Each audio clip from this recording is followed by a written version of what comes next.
c'est fou cette histoire. Alors, précisons que les animaux étudiés dans le cadre de ces recherches ne sont pas victimes d'expériences comme les animaux de laboratoire et sont très bien traités. Agatha Liévin-Bazin, vous êtes docteur en éthologie et vulgarisatrice scientifique. Merci d'être avec nous ce soir. Merci. Une petite réaction d'Elsa, c'est fou ces images-là qu'on vient de voir. Je trouve ça incroyable, fascinant et à la fois pas étonné non plus parce que les animaux sont tellement intelligents. Et d'ailleurs, ça m'a, du coup, je vais juste raconter une petite anecdote sur mon rat, enfin sur un de mes rats. Il avait observé la manière dont on pouvait ouvrir la cage. Et en fait, ce qui s'est passé, c'est qu'un jour, j'avais emmené donc dans une autre ville, il y avait une cage de transport. Il avait vu donc comment elle fonctionnait. Ah, parce qu'il voyage avec vous en plus. Ah bah j'emmène mes animaux, c'est sûr. Toujours avec moi. Et en fait, il a réussi. Alors lorsque on l'avait libéré dans la pièce pour qu'il prenne ses marques, etc., il est retourné dedans, il a ouvert la cage, il nous a regardés et il a refermé. C'était incroyable. On est resté mais bouche bée. Mais c'est comme quoi ils observent en fait tous nos faits et gestes et puis ils les reproduisent. Donc il faut faire aussi attention. C'est câlin un rat quel genre de rapport vous avez avec un rat? En fait, mes rats sont extrêmement affectueux.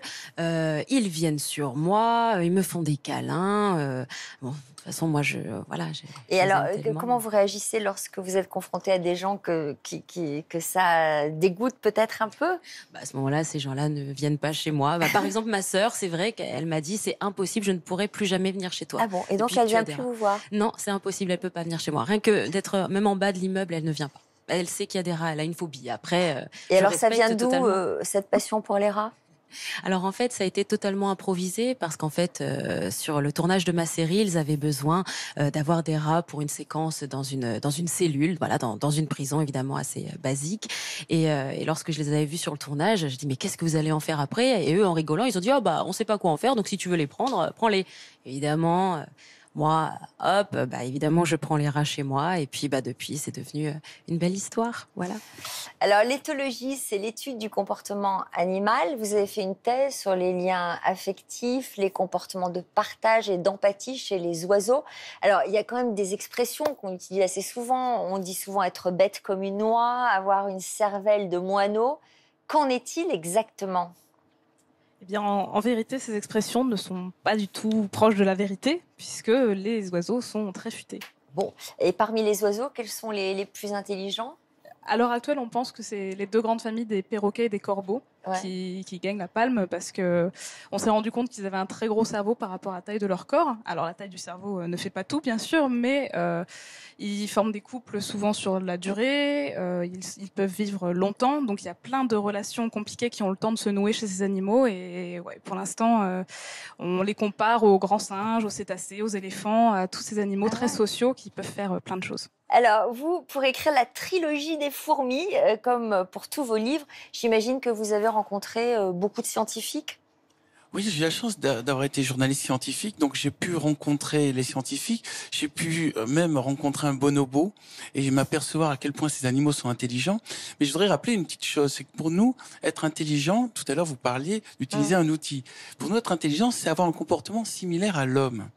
Mais il faudrait demander aux animaux quels sont leurs critères pour juger de l'intelligence.